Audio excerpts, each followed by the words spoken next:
Xəbərə keçməzdən əvvəl nəzərinizə çatdıraq ki, videolarımıza baxanların 99%-i kanala hələ də abunə deyil. AR xəbərin böyüməsi və bizim daha aktiv fəaliyyətimiz üçün kanalımıza abunə olub bildirişləri açıq saxlayın. Mingəçevirdə məktəbli bıçaqlanıb. Mingəçevir şəhərində yeniyetmələr arasında mübahisə faciə ilə nəticələnib. Hadisə şəhərin energetiklər yaşayış məscidində qeydə alınıb. İlkin məlumata görə 16 yaşlı yeniyetmə tanışı ilə mübahisə edib və qarşı tərəf onu bıçaqlayıb. Hadisənin söyüş üstə baş verdiyi bildirilir.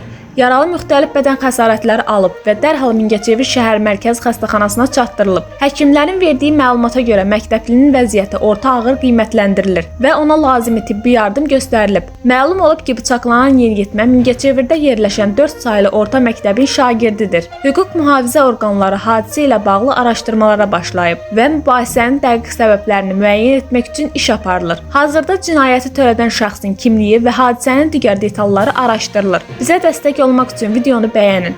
Ölkədə və dünyada baş vermiş hadisələrdən ilk xəbər tutmaq üçün kanalımıza abunə olub bildirişləri açıq saxlayın.